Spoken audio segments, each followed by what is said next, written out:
This is a really bizarre story. I don't really know any other word for it. We've talked about the sort of macro insanity of the Brett Kavanaugh sexual assault story. We now have multiple allegations against him from Christine Blasey Ford, from Deborah Ramirez. There are allegations that Kavanaugh was involved in plying women along with others with alcohol in order to, as a pretext to the possible gang rape of these women.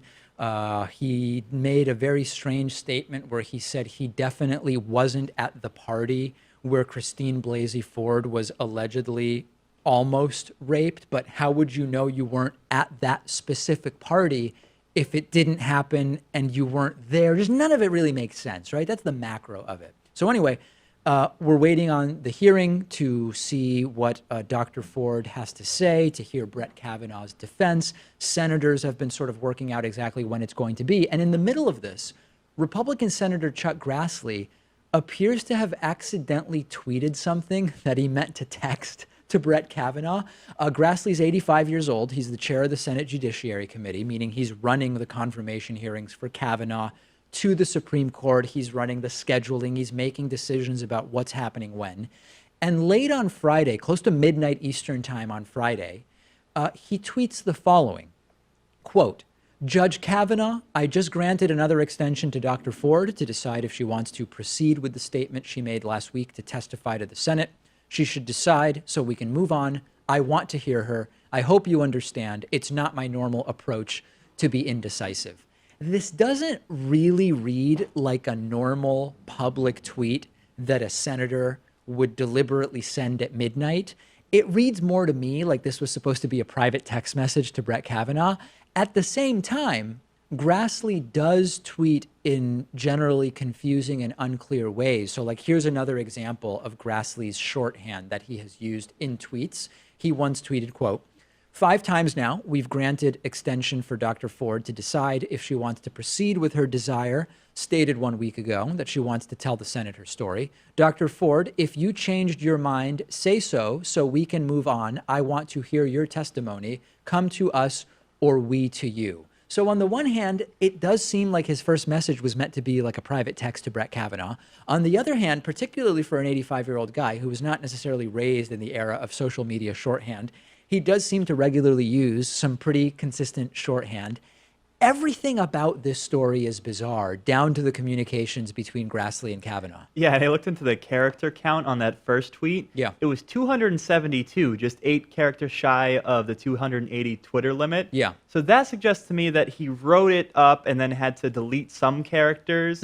So maybe he thought he was tweeting, but that's not something that you want released to the public. That's something you tell someone one-on-one. Yeah. Maybe he thought it was a direct message. I don't know. There's so many questions here. You think he's direct messaging with Brett Kavanaugh? That would be even more shocking. Maybe this is the transparency we've been waiting for. Like, instead of communicating with Kavanaugh privately, Grassley does it through public Twitter posts, just directed at Kavanaugh. And as far as the subject matter, in Grassley's defense, although he might be sort of stumbling around in the dark technologically, he does actually seem to want to get the hearing done with the Kavanaugh accuser, but he wants to get it done merely to say, we did it. We heard from her, and now we're ready to confirm Brett Kavanaugh to the Supreme Court. And of course, we now have even more information to suggest that that's what they want to do, because we learned that last week they were notified about the existence of a second accuser, Deborah Ramirez. And instead of saying, stop the presses, stop this from going forward, we've got to go back to the drawing board and investigate all of this stuff,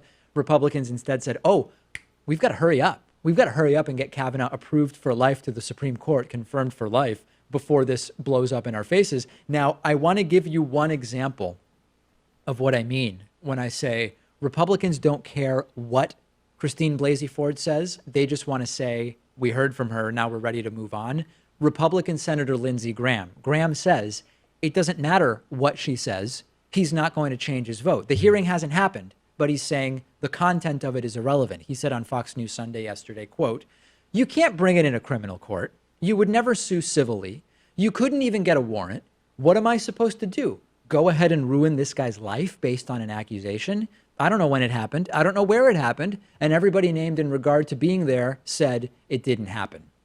There's a huge difference between ruining his life and simply saying he shouldn't be one of 9 appointed for life judges on the highest court in the land, right? That's not the same thing.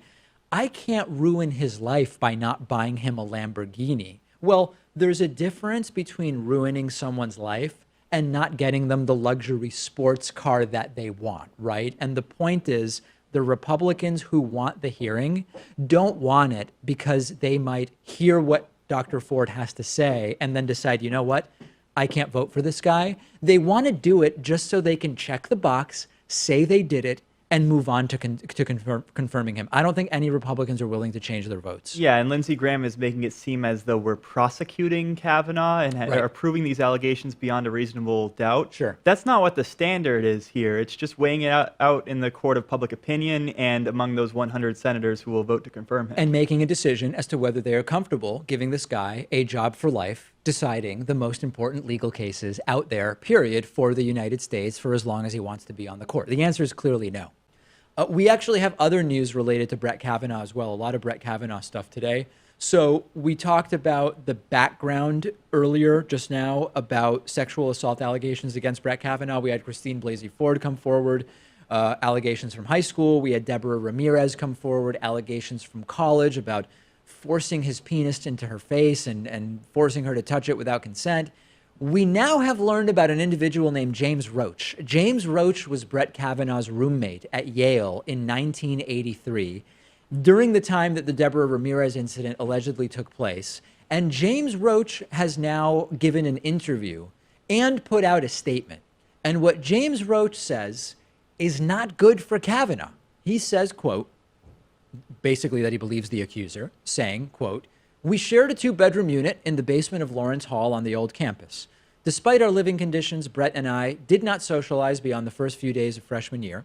We talked at night as freshman roommates do, and I would see him as he returned from nights out with his friends." Going on to say, "It is from this experience that I concluded that although Brett was normally reserved, he was a notably heavy drinker, even by the standards of the time," meaning college freshmen in in the early 80s, "and that he became aggressive and belligerent when he was very drunk. I did not observe the specific incident in question, but I do remember Brett frequently drinking excessively and becoming incoherently drunk." This is important because Kavanaugh denies drinking to this degree. Now, as far as the accuser, Debbie Ramirez, James Roach, again, this is Kavanaugh's college roommate, went on the record and in a statement said, quote, "She stood out as being exceptionally honest with a trusting manner. As we got to know one another, I discovered that Debbie was very worried about fitting in. She felt that everyone at Yale was very rich, very smart, and very sophisticated, and that as a Puerto Rican woman from a less privileged background, she was an outsider. Her response was to try hard to make friends and get along." How could it be that so many people are now saying that Brett Kavanaugh either did certain things or is exactly the type of guy who would have done certain things when he had 65 girls who knew him in high school who said he's just a great guy? Now, he did go to an all-boys Catholic school. It's weird to me that 65 girls knew him well enough to make statements on the record about exactly what kind of a guy he was. That's a little bit odd, but we can skip over that right now because I want to sort of circle all of this stuff, Pat, back to something that is really important that has been forgotten because of all of these sexual assault allegations, which are important. The story about his tens or hundreds of thousands of dollars of debt related to baseball tickets is still out there, and it's really a concerning situation. I forgot all about that stuff. It feels like it happened ages ago. The story is important, and I don't want you to let the sketchy debt story go away because of the sexual assault stories. I don't want the sexual assault stories to be ignored because of the perjury stuff, but the sexual assault can be more easily shrugged off by Republicans by saying, as they will, accusers sometimes lie, it's been a long time, these are smears, it's a smear campaign. The $200,000 in sketchy baseball ticket debt can't be explained away as easily, and it's also a much more complicated story to figure out what it is that Brett Kavanaugh actually was doing. It is extraordinarily shady, but almost nobody's talking about it anymore. And if you've forgotten about this or never knew about it to begin with, Brett Kavanaugh had a bunch of debt that was sort of mysteriously and very quickly paid off in advance of his 2017 financial disclosure. His claim is that he was buying baseball tickets for friends on his credit cards and that then his friends would pay him back, and that he had racked up a ton of debt on the credit cards, but he was paid back, lo and behold, by the time he filed his 2017 financial disclosure, the debt was completely gone. But does that really make sense to anybody? Because it's very weird that a guy who is not rich at the time, based on his net worth, it doesn't really make sense that he'd be amassing these tens of thousands of dollars on a rolling basis, adding up to a couple $100,000 in credit card debt, reportedly for baseball tickets, and then it all goes away and we don't know how, and it just absolutely stinks. And it's the sexual assault stuff is important. If he perjured himself, it's important. But there's been no reasonable explanation for this debt being paid off either. Yeah, and there were plenty of other judges, conservative judges, that Trump could have picked. And I wonder if, the sexual assault allegations and maybe to a lesser extent the baseball ticket stuff will be a reason for Senate Republicans to pull the plug on Kavanaugh sometime soon and rush through someone else. I don't think it's their call. See, that's the thing. What the Republicans seem to be doing is trying to move full speed ahead. Senator Cornyn put out a statement yesterday saying that if nothing new comes from Thursday's hearing, they're going to vote on Kavanaugh in committee and in the chamber before adjourning Friday. That's like 3 days from now.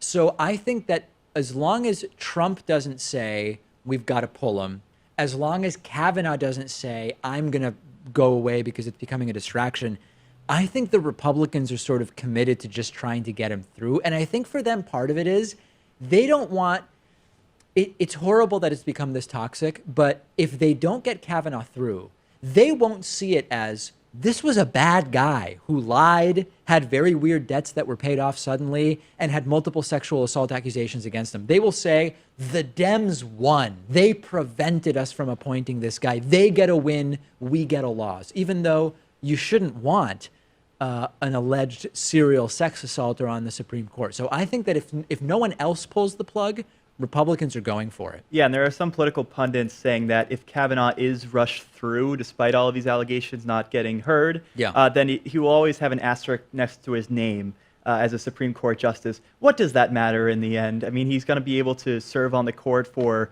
30, 40 years, and this stuff's not going to matter, and it's not going to affect his decision-making. It's only a lifetime appointment, Pat. What are you worried about? Now, I do have to bring this up because the audience will crush me if I don't. Did you say asterisk or asterisk? I was thinking about how to pronounce this word ahead of time, and I still couldn't get it right. Okay. So yeah, if you want to slam me on that, it's fair game. And there's actually one more. Did you say pundit or pundit? I think I said pundit. Okay. Let's play back the tape. Yeah, we'll just do it over. Let's roll it back, do the entire story over, and cut that out. We'll do an overdub after we go to commercial. Make sure you're following the show on Instagram at David Pakman Show. Make sure you are following me on Instagram at david.pakman. You know who joins me next? This is someone I've been looking forward to interviewing for a long time. You said we've been working on it since April? Since April of 2018. Astronaut, I guess I have to say retired astronaut, Scott Kelly is going to join me. He spent a year on the International Space Station. He has a twin brother, Mark Kelly, who is, of course, the husband of former Congresswoman Gabby Giffords, who was tragically shot in that incident several years ago now. Scott Kelly is going to join me next. I hope you will stay with us for this one, even those of you who don't love the interviews, because I'm really looking forward to it, and I hope you are as well. Quick break, back after this. I've got for you today the most cringeworthy, completely beta moment that any American president in the sort of modern era of audiovisual recording has experienced. Donald Trump was laughed at, not laughing with, but very clearly laughing at, by the entire room of world leaders at the United Nations General Assembly yesterday. Trump showed up and he tried the stuff that he says at rallies of supporters, but instead he was in a room full of world leaders, and it did not go over well. What's the phrase? It went over like a lead balloon. This video is so embarrassing that I almost, and the keyword is almost, I almost feel bad for the guy, but I don't, okay? And what Donald Trump did in the video I'm about to play for you is he tried to claim that he has accomplished more in his first 2 years as president of the United States than any other administration in American history, period, which is quite a big claim, right? You could say we're on track to do the things I said I would do, which of course would also not be true, or some way make it a less bold statement. It's a ridiculous claim as he made it, and the room made him know that it was ridiculous to the point of being literally laughable. Settle in for this, prepare yourselves. This is what it looks like to be a total beta on the world stage. If you're allergic to cringe, don't watch this. If there are kids in the room, get them out because this is really bad. Let's take a look. Today I stand before the United Nations General Assembly to share the extraordinary progress we've made. In less than 2 years, my administration has accomplished more than almost any administration in the history of our country. America's so true.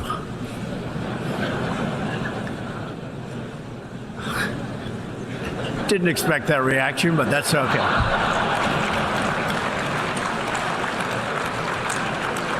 Yikes.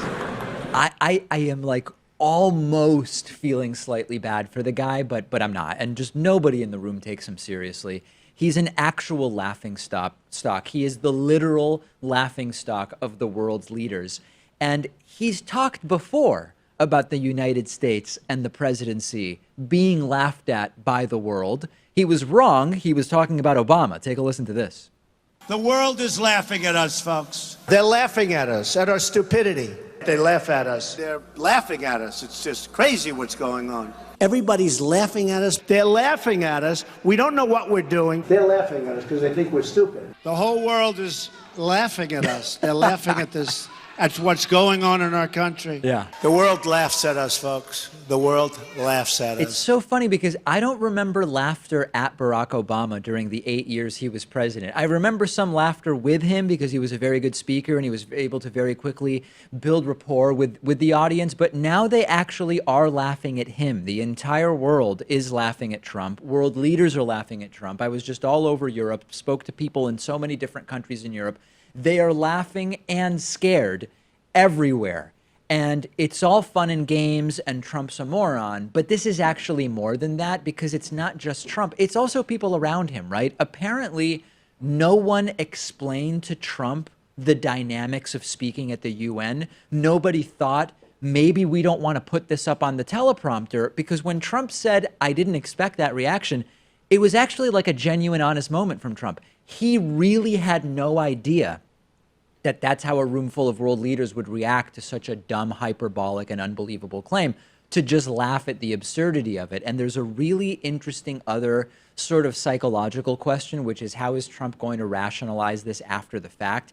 I saw UN ambassador to the UN, Nikki Haley, on Fox News. I don't even want to play it for you because it's so unbearable. But she said something like, oh, no, they were laughing with him and they were laughing at the thing he said after the thing and everybody respected him and everything. I don't even want to play that for people, Pat, because it's so dumb. I mean, that response would make sense if he was cracking a joke. That's when you laugh with someone. But that was a serious statement that he made. He was completely serious. And more than likely, Trump will say that people were laughing with him or it was sort of a brothers in arms situation. We all say this stuff. We get you. Good one, Trump. He might go on a tirade against the entire room, although it's less likely in this case because it is the leaders of basically every country around the world. This is actually finally the recognition and reception that Trump deserves, right? Trump all along has deserved to be laughed at by a room full of world leaders. And he's up there acting like it's another presidential rally and expecting, I guess, that kind of reaction. And all of a sudden, wait a second, they're not clapping, they're not cheering, they're laughing at me. Yeah, you can tell that he's not used to it. I mean, his supporters, they love the guy, so they're not going to laugh at him. Folks like us, folks like, media personnel, we're all just kind of used to it. We're so desensitized we have to become, it. Yeah. And we understand the seriousness of the things that he says. So we're not laughing either, but people like the world leaders at the UN, they don't see the guy too often, so they're in a position to laugh at him. They're actually shocked that someone's showing up and saying this stuff. And I don't want to only focus on the laughing because Trump's entire speech made no sense. He said positive things about Kim Jong-un. He said nothing at all about Russia. He mentioned China in a very strange and offhanded way and is now talking about Chinese interference in American elections, still without mentioning Russian interference. He insisted globalism was bad while clearly not even understanding what it means, made some thinly veiled attacks on the United Nations itself, and then he complained about how other countries aren't giving us money. And that was probably the most surreal moment of the speech other than the laughingstock moment where he said, we give poor countries so much money, they give us nothing, which makes sense because they're poor. And that's exactly what I want to talk about next here. So Trump spoke at the United Nations General Assembly. We already talked about how this room full of the world's leaders literally laughed out loud at Donald Trump's absurd claim that he's done more in his first 2 years as president than any administration in the history of the entire country. He said a bunch of other wacky stuff, which I already summarized for you. What I want to focus in on now is this completely just mind-numbing gong show comment that Donald Trump made during the speech, where he complained that the U.S. gives all this money to poor countries around the world, and they don't give us anything. They don't give us stuff. They don't give us money. And Trump seemed sort of indignant or maybe perplexed about it. Take a listen to that part of the speech. We are grateful for all of the work the United Nations does around the world to help people build better lives for themselves and their families. The United States is the world's largest giver in the world by far of foreign aid, but few give anything to us. That is why we are taking a hard look at U.S. foreign assistance. That will be headed up by Secretary of State Mike Pompeo. We will examine what is working, what is not working, and whether the countries who receive our dollars and our protection also have our interests at heart. So he's talking about a lot of different countries here, but when it comes to a lot of the aid that we give, we're giving countries money because they are poor countries. They don't give us money because they are poor countries, but also because what would be the point of that? Like, am I really helping you if I give you $10 and you give me $10 back? Now, of course, that actually is how a lot of foreign policy works, which is we give a country $1 billion, but say you've got to spend it back on buying weapons from American companies for $1 billion. That's not how it works with the poor countries. This is just one line from Trump's speech, but it's really kind of emblematic of the depths of ignorance of this man. He's ignorant about most topics that he deals with as president, and it's not just the dynamics of foreign aid that Trump misunderstands. Look at trade. Trump successfully pretended to be an expert on trade during the campaign because he built buildings in Manhattan, pretends to be an expert on trade, completely bamboozles his followers into thinking that he knows about trade, and now he has us in a completely unwinnable quagmire of a trade war with China and increasingly with other countries. Foreign policy. Trump actually tricked people with that whole travel ban stuff, and now he's actually had parts of that harebrained policy made into law. On economics, he convinced his followers, again, because he built buildings in New York, that not only does he know what's good for the middle class, he is going to do things that are good for the middle class, and then he passes a tax bill that gives rich people and corporations a tax break and will actually increase total tax liability over the long term for millions of middle class people. So this is every single issue. When we understand that, and then we go back to, who was it? Former Secretary of State Rex Tillerson called him a moron. There's a long list. I don't even have the list. Gary Cohn said it's like talking to a little kid. There's this very, very long list. I'm not even remembering. What was the thing about the tanning bed? That was pretty funny. He's dumber than a tanning bed, or there was another adjective added. Yeah. It was like dumber than a malfunctioning tanning bed. I don't remember exactly. It's not disrespectful. It's that the people who are actually around the guy see the full scope of that ignorance. And as usual, Trump's only half the problem. It's really important not to exculpate his supporters and his voters, right? Because Trump claiming that he understands trade when he doesn't, that's bad. But unless people believe him, Trump doesn't become president of the United States, right? If it were just Trump being ignorant and voters saw through it, he'd not have won. So it's really, really important to understand that for all the criticisms of Trump, there are some Trumpists who have actually said, and we've spoken to some on the show, including like the day after the election, you'll remember that viral video call, Pat. There are some people who realize, I voted for Trump, I was tricked, it was a mistake, I'm not doing it again, we've got to get these people out. Some people do realize that.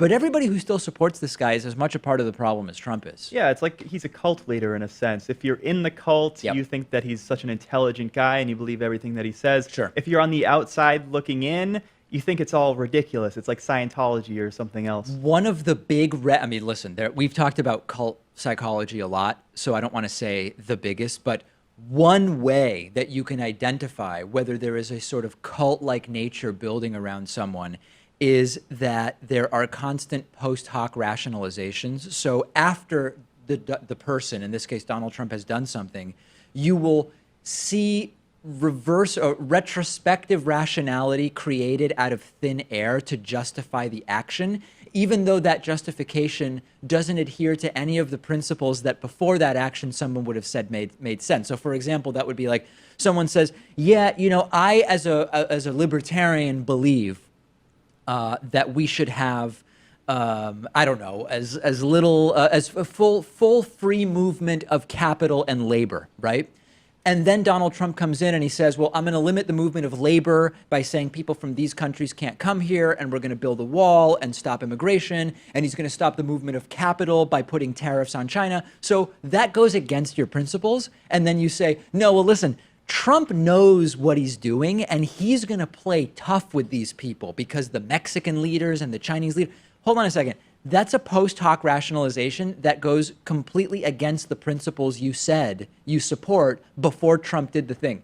That's every day, and that's a sign of this cult-like sort of mentality. And it helps when Trump takes every single position on every single issue. At some point. Like on foreign policy, on one day he'll say that we have to bomb the enemies and the families of their enemies, and then on the next day he'll say that we have to stay out of the world's affairs. Yeah, and that it's Hillary who would start multiple wars or whatever the case is.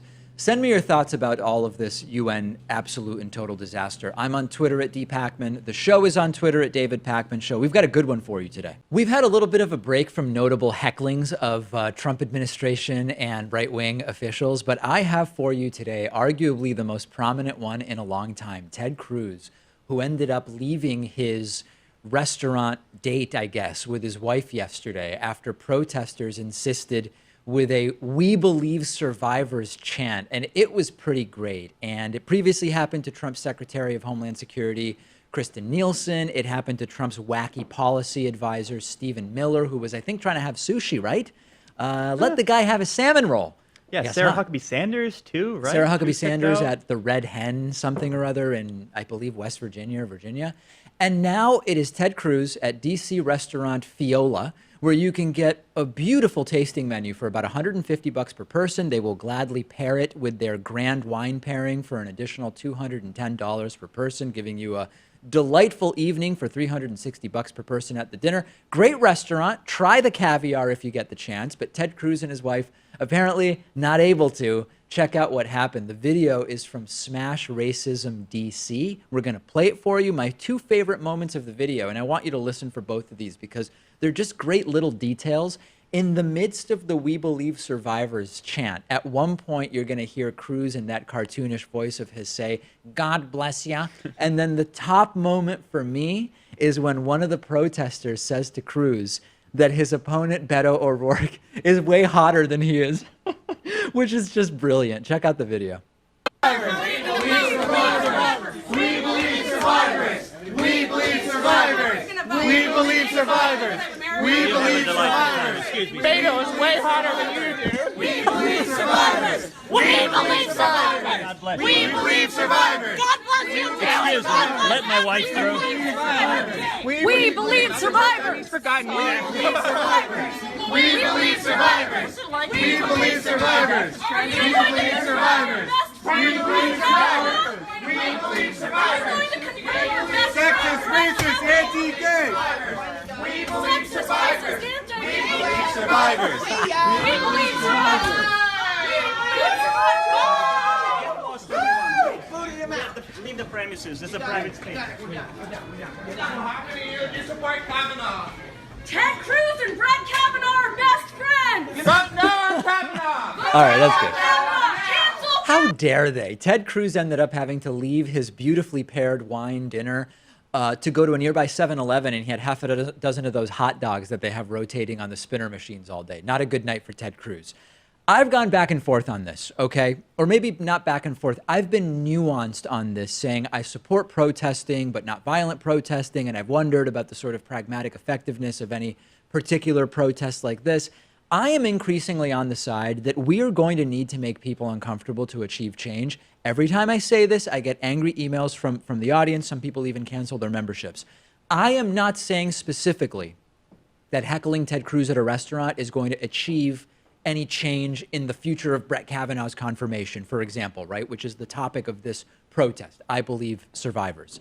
But what I am telling you is that if protesting was limited only to the protests that those in power are comfortable with, nothing would ever change, right? Nothing would ever change. If you go to the people that maintain the status quo and say, Mr. Oligarch, Mr. Person in power, whatever, people want change, but we want your okay for how they should protest and advocate for that change. Give us the list of how people should protest. They say, oh, sure, write us letters to our congressional office, and then my aide will file it. And then you can hold a sign quietly if you want, but it's got to be smaller than 3 feet by 3 feet. And you can do it in a free speech zone at least 200 feet away from where I'm going to be speaking. No, by definition, you have to understand that protests and civil disobedience and general strikes, like I talked about yesterday, they're not going to be liked by a lot of people. That's the nature of these things. So when people say you're encouraging disrespectful behavior,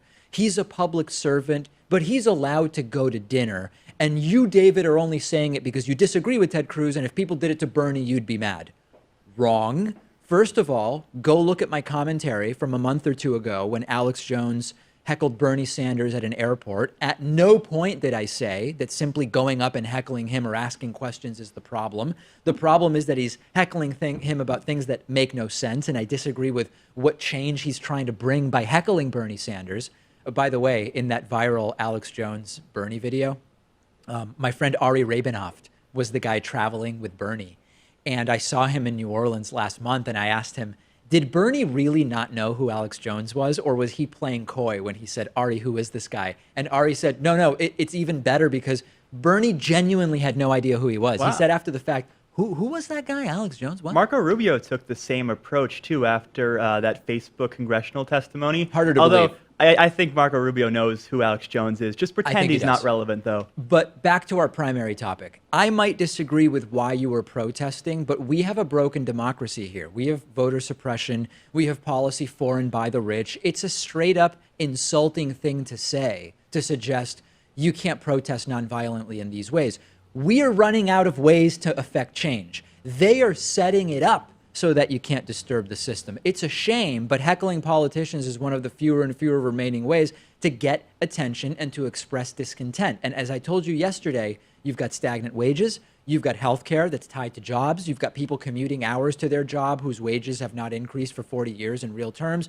We have a system designed by those in power to prevent people from having the time or means to protest in a serious and effective manner. Civil disobedience, general strikes, heckling politicians. You can do this stuff, and I say good for you. I might argue with them, Pat, because I might say, well, I don't agree with the cause you're protesting for, or I think you're on the wrong side of an issue. But I'm not going to say this is disrespectful and you can't do it, because we have increasingly fewer and fewer ways to actually protest. And of course, the best case scenario is Ted Cruz getting voted out in November, Beto O'Rourke replacing him. Yep. But even then, Cruz is going to be a senator until January, and he's probably going to be able to vote on that Kavanaugh confirmation. If not Exactly. Kavanaugh, whoever else Trump picks. No doubt. So you have to be able to do more. You have to, and if you still disagree with me on this, let me know. I'm ready and willing, and I hope people will call in during live calls on the Friday show and tell me if you disagree, and we can talk about it. So Donald Trump gave his first press conference in a while yesterday, and it very, very quickly devolved into a sort of deranged house of horrors, and I'm going to highlight it for you. I couldn't look away. I had it on initially just kind of in the background thinking I would sort of listen, but it very quickly became the type of thing I really had to focus my entire attention on. And of course, the context of this press conference is it comes the day after Trump was laughed at by the entirety of the United Nations Special General Assembly. We discussed that a couple of times now. Donald Trump decided to hold this press conference the day before these hearings in which his Supreme Court pick, Brett Kavanaugh, would be under oath after his accuser, Christine Blasey Ford, would be under oath, and we will get to that a little bit later in the show. And this press conference has completely reinvigorated the questions about Donald Trump's cognitive capacity. The questions about his awareness of basic facts have been around for a while, but the questions about the cognitive capacity are fully back and forth. So I'm going to show you a few things from this press conference. The first is maybe the most nuanced. During his United Nations speech, Donald Trump talked about China interfering in American elections, but he sort of conspicuously, given what's been going on, made no mention at all of Russia interfering in American elections. And a journalist asked him a very reasonable question, which was, how do you compare what you accuse China of doing to what Russia has done? And Trump panicked, clearly didn't want to answer that question, and managed to give a rambling, disjointed answer that didn't even mention Russia at all. It barely even related to Chinese interference either. So stick with this. We're going to go through it. Notice that there is no answer. And then almost immediately when this answer is done, Trump ends the press conference. So let's take it from the top. Two small follow-ups. One is, how would you compare the level of interference you see today from the Chinese to what Russia did in 2016? Well, I think it's different. If you look at the Des Moines Register, they have ads that are made to look like editorials saying about, oh, you got to stop Trump, you got to stop him, you got to vote against him. My farmers are so incredible. These are patriots. You know, on a network that doesn't like me very much, which is most of them, but a network that doesn't really treat me very good, they interviewed farmers. And they got hurt because, you know, all of a sudden China stops buying. By the way, they've started buying again. I don't know if you've noticed. And soybeans are going up and things are going up. And we've had very little hurt from what I've done. In fact, the markets have gone up and the farmers are going to do great. But ultimately, they had farmers. And these guys are amazing. I love them. And they voted for me and they love me. And they said, we don't care if we get hurt. He's doing the right thing. And you know, a lot of people, it's a complex game. A lot of people don't know exactly what it is. They don't know how to define tariff. They don't know it is really different than a tax, although it's getting close. Yeah. So bear in mind, he talks about soybeans, he talks about farmers, he talks about networks that don't, quote, treat him good. He talks about the stock market and everybody's going to do great. No answer to the question, how do you compare the scope of what you claim China did to what Russia did? And it continues. We've skipped over nothing here, okay? We're not jumping ahead at all. We're picking it up from where we just left off. This is still presumably part of his answer about Russian and Chinese interference in the election. Remember, the question was, compare the degree of Chinese election interference to Russian election interference. But they know that for the first time in many, many years, they have a president that's fighting for them, that's not letting their jobs be taken to other countries, that's not allowing the kind of abuse that I mean, when you look at what happened as an example with NAFTA, and for years, because it was never changed. NAFTA was a defective deal the day it was signed. You know why? Because they had a VAT tax of 17%, and nobody from this country knew that. And by the time they found out, which was about a week later, nobody went and changed it. So you went many years, and they never changed it. There was a VAT tax that Mexico got. So we were 17 or 16 points behind before we even started. NAFTA was a horrible thing. Remember the question, Russian election interference. He's talking about NAFTA and trade deals, VAT taxes, Mexico. And then continuing here, we're not cutting anything out. This is still the same answer. Trump continues. So the farmers, and by the way, the steel workers, you know, I stopped the dumping. The dumping was horrible. And now if they want to dump, that's okay, but they've got to pay the United States of America 25% on everything they dump. That's okay. Yeah. But as I told you before, steel is doing phenomenally well. But the farmers say, this man's fighting for us. No president has ever fought for us before. And you really have to study what's happened over the 15 years with the farmers. The farmers have been decimated over a 15-year period. They've been decimated. The farmers are going to come out great. These are great people. They're great, great patriots. I think we should finish with that one. Is that okay? Yes, and the Okay. conference. Go ahead, let's go. Fast. Stunning. Not even a pretend answer. The question was, compare the degree of Chinese election interference to Russian election interference. He talked about almost everything but that. Like, he didn't Yeah. mention a word about that. I would have loved it if the reporter who followed up asked the exact same question. That's the strategy Yes. we would like to see the media employ, but I'm sure it didn't happen. Not here. They had their own questions to move on to. Other crazy moments, Trump claiming that China respects his very large brain.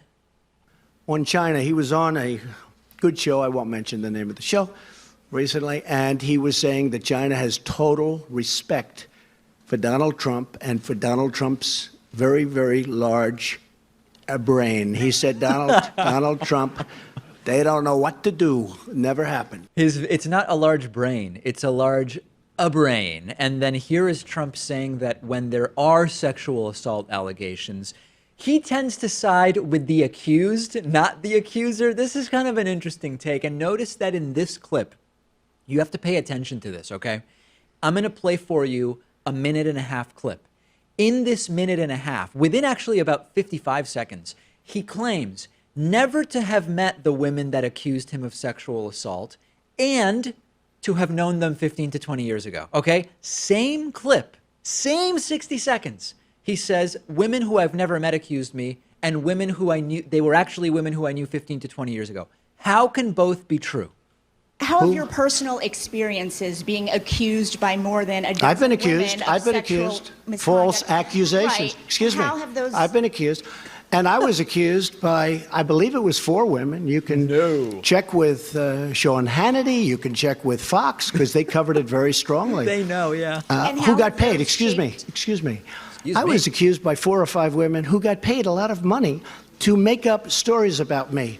We caught them, and the mainstream media refused to put it on television. They refused to even write about it.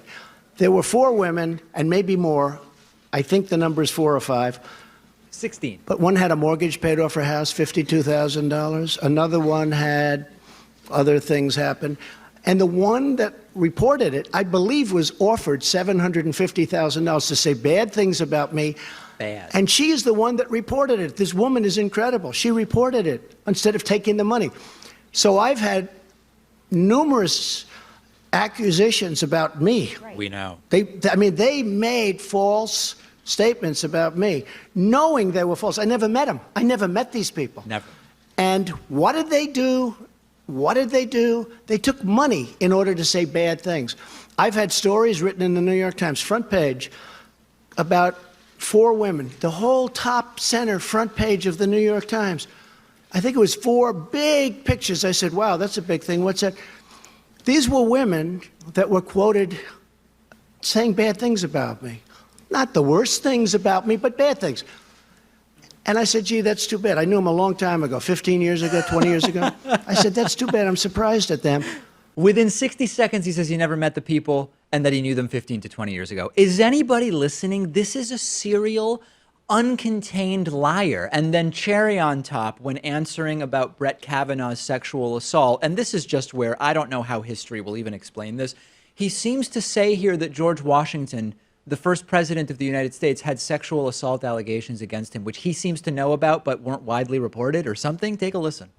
Look, if we brought George Washington here and we said we have George Washington, the Democrats would vote against him, just so you understand. Right. And he may have had a bad past. Who knows? He may have had some, I think, accusations made. Didn't he have a couple of things in his past?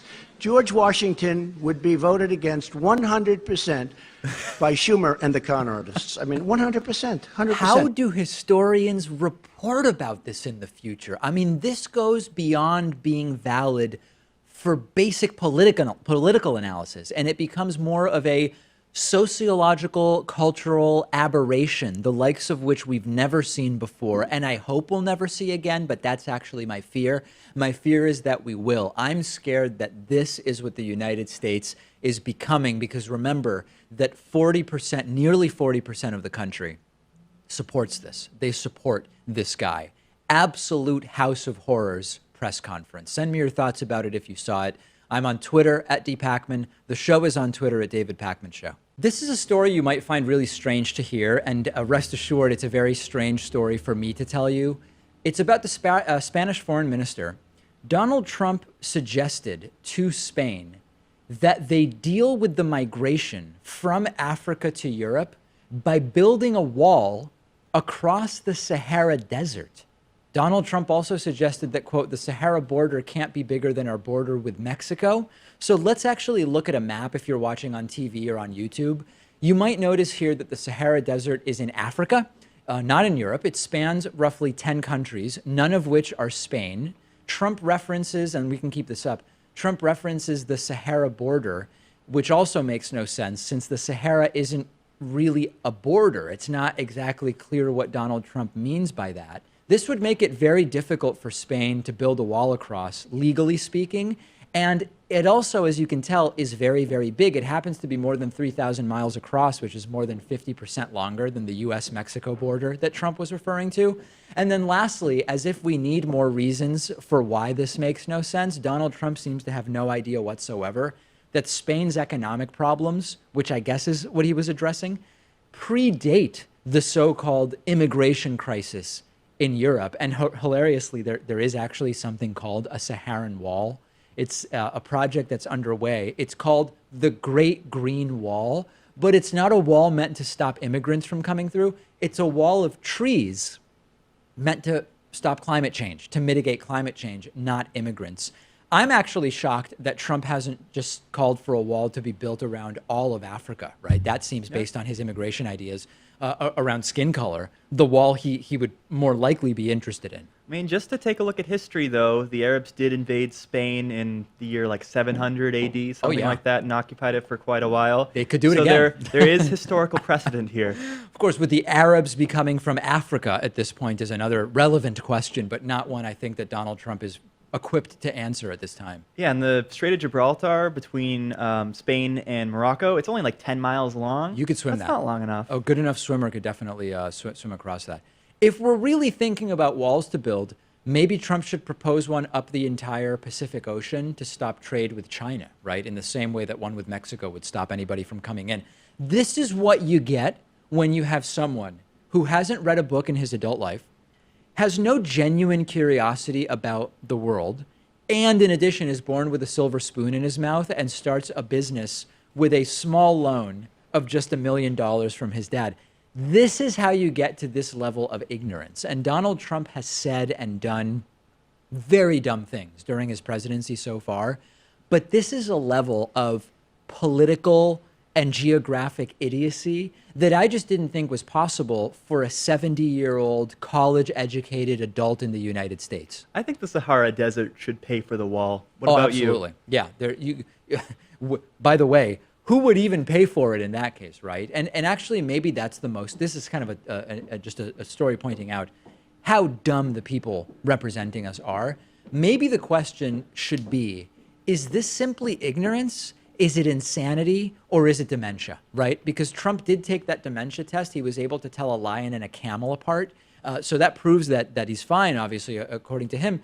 So maybe he is truly this ignorant. And I don't know how you defend this, even if you're one of Trump's strongest supporters, right? Like, don't you have to say, okay, listen, I defend the guy because I like his trade policy, but that was one of the dumbest things I've ever heard a president say. They would just deny that it ever happened. I mean, they'd say it didn't happen. Maybe a private conversation between Trump and the Spanish foreign minister.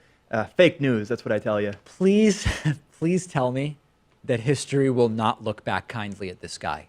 I need to believe that just to make it through to the next day. And I'm really struggling because I worry that 100 years from now, this guy's legacy will be whitewashed to such a degree that he'll be sort of wrapped up as he was another one of those late 2000s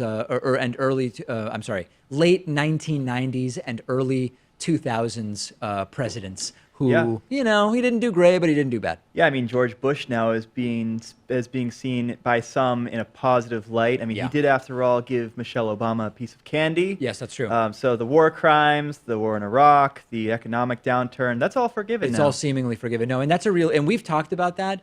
Just because we point out that even George Bush had a certain amount of basic decorum that he adhered to and whatever else, we're not in any way exculpating Bush's disastrous foreign and domestic policy. It's really, really important to make that point.